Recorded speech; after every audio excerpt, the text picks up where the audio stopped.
Como visto, nós trabalhamos a leitura dessa peça e nós vamos grifar o primeiro destaque. Qual que é o primeiro destaque?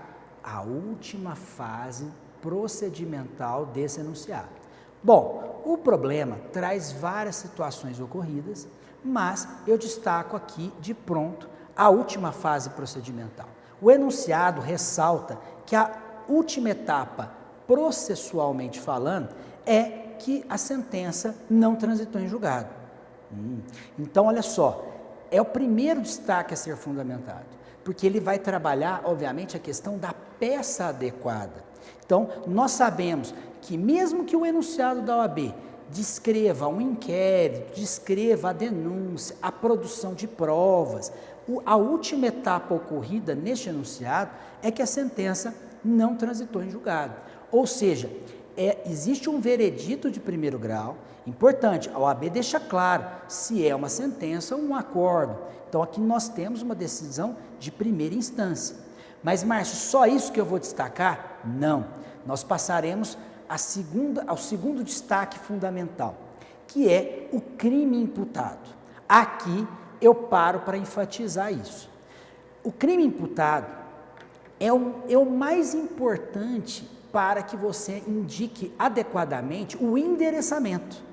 Então, a fase processual acerta adequadamente a questão do quê? Da peça adequada. Qual a peça correta? Agora, com o crime imputado, nós iremos trabalhar com os senhores o endereçamento adequado, a competência no processo penal. Agora, o problema, pecado capital.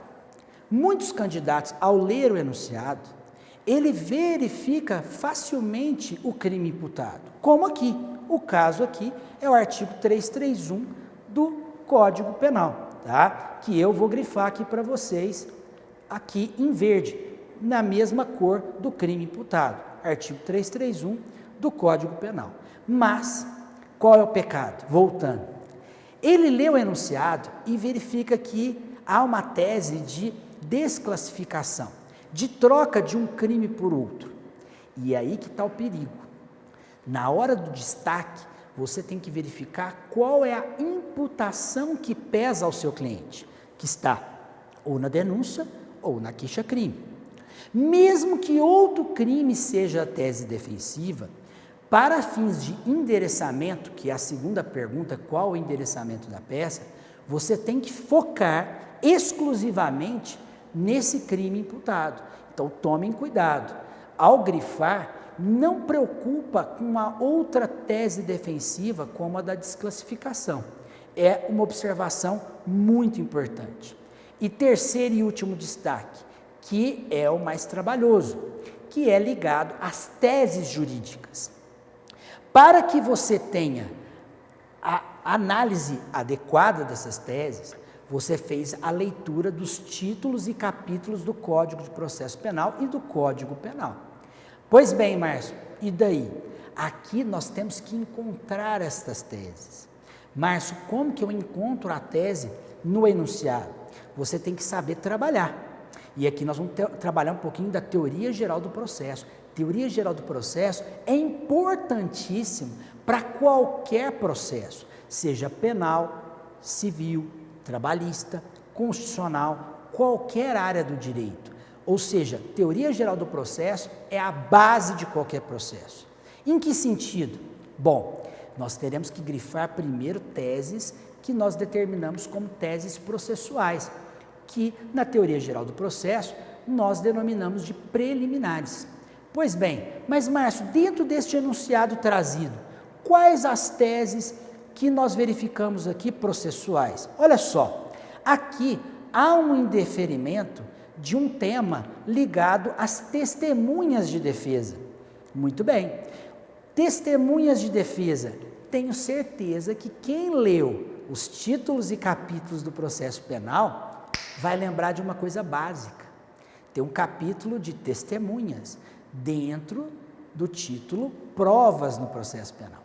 Logo, podem ter certeza que é um destaque fundamental, até porque houve um indeferimento.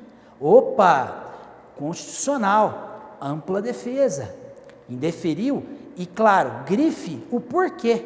Por que que indeferiu? Simples, por causa da idade dessa testemunha. Ou seja, o juiz fundamentou por causa da idade. Logo, você tem já uma tese processual que o enunciado debate.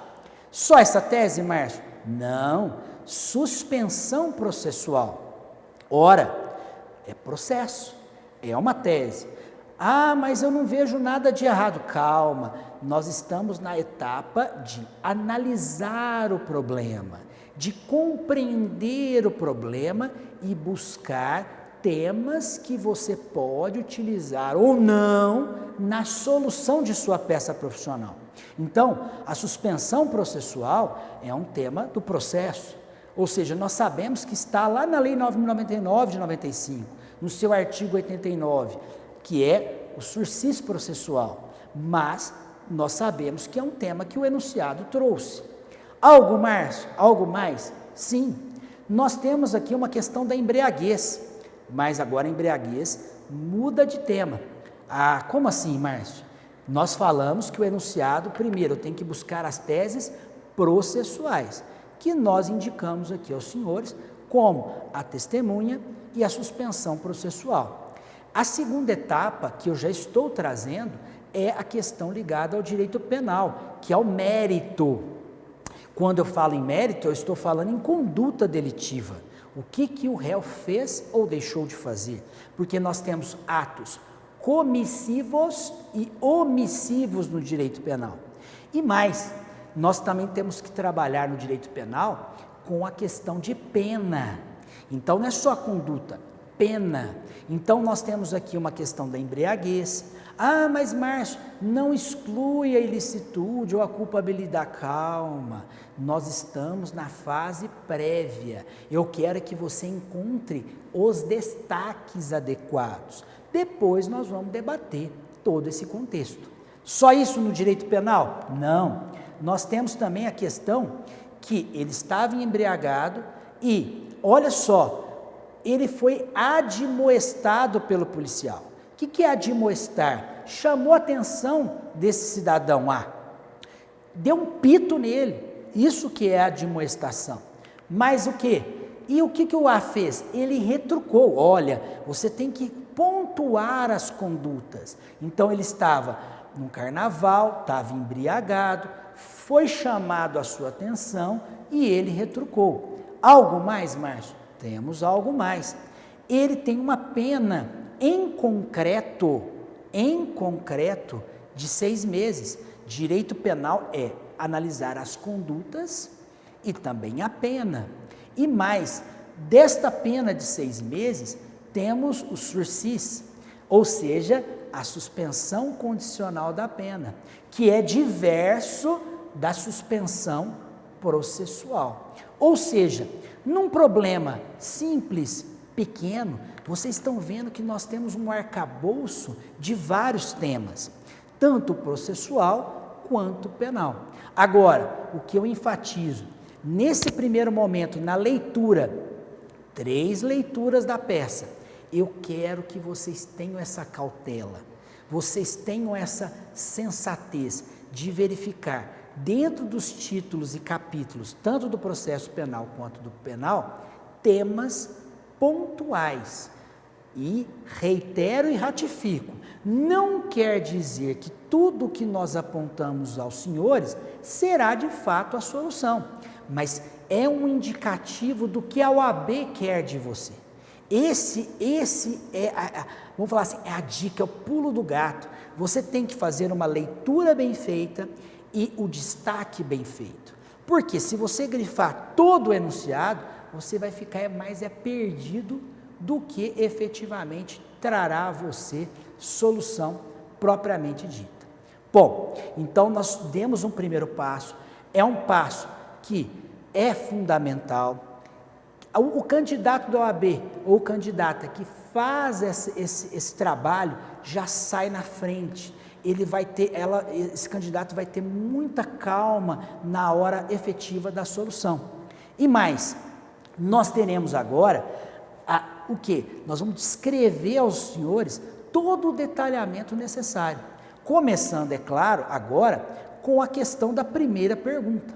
Não adianta simplesmente você ler o enunciado, grifar e não trabalhar. Então você vai pegar aquelas 5 páginas de rascunho, vai colocar lá, qual é a peça? Para a peça, o que eu indiquei aos senhores?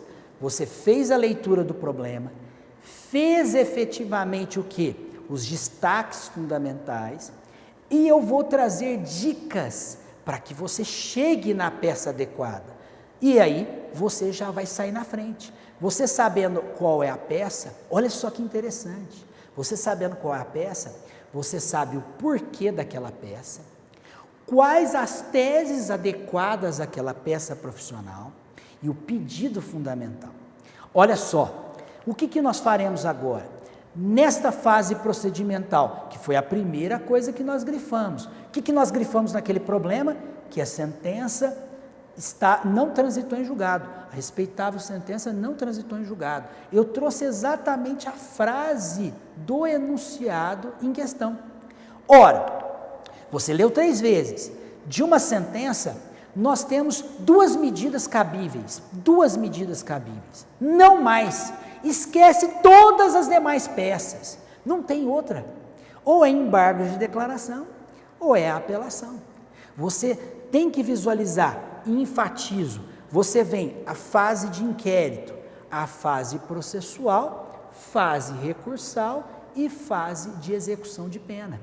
Ora, se eu tenho uma sentença que não transitou em julgado, importante, o nosso enunciado não colocou datas. Então, nós temos 2 medidas possíveis, ou embargo de declaração, ou apelação. Bom, agora a questão aqui, neste enunciado, a resposta é cabal, é apelação. E falo por que é apelação. Eu tenho que te trazer um argumento jurídico. Ora, qual a distinção entre os dois? Nos embargos de declaração, eu quero determinar dentro de um veredito 4 pontos fundamentais. O que? Ou uma omissão, ou uma obscuridade, ou uma ambiguidade, ou uma contradição. Agora, no nosso enunciado, há dados para tanto? Não temos. Nós temos dados de questões processuais e questões penais. Mas não há no enunciado o veredito propriamente dito para eu debater os embargos de declaração. O candidato tem que fazer essa exclusão. Agora, já na apelação, o objetivo é a reforma dessa decisão, desse veredito. Lógico que a resposta a esse enunciado é a apelação. Fundamentada, claro, aqui nós estamos utilizando o artigo 5931, que é o fundamental em relação às sentenças. Pois bem, então, olha só, você não ficará perdido na OAB. Você não vai ficar perdido. Você sabendo a peça adequada, você já exclui todo. Ah, mas eu pensei em resposta à acusação. Você está louco? Resposta à acusação é no início do processo. Aqui você já tem uma sentença prolatada. Mas, Márcio, não é alegações finais? Não. Alegações finais é o último ato. Antes da sentença já tem sentença. Não tem como você fazer alegações finais. Ah, mas eu vou falar em agravo e execução, mas espera aí. Que pena? A pena já está sendo executada? Não. Não há nenhum pedido em relação a um juiz da vara das execuções. O enunciado não te traz esses dados. Ou seja, eu vou trazer aqui de forma lógica. Você acertando a última etapa, você vai chegar na peça adequada. Mas isso depende daquelas 3 leituras fundamentais. E destacar o quê? A última fase. A OAB unificado coloca várias fases do processo. E os candidatos se perdem nesse momento. Então ele tem que fazer uma linha do tempo. O que está acontecendo nesse processo? Ah, Márcio, mas esse enunciado seu é mais simples, claro, para que você tenha essa visão, para que você tenha essa sensatez em encontrar o que é adequado. Muito bem, achou a peça profissional? Vamos à segunda pergunta. Qual o endereçamento dessa peça? Mas como que eu trabalho esse endereçamento? Ora, Você grifou, segunda coisa, o crime imputado, que eu trouxe aqui do enunciado, o artigo 331 do Código Penal. E lembrando, nunca considere aquele crime que você acha que ele praticou como tese defensiva. Márcio, trabalhe isso melhor. Trabalho. Vamos mudar um pouquinho. Aqui, é claro, é o desacato, tudo bem, mas vamos pensar num crime de tráfico de entorpecentes.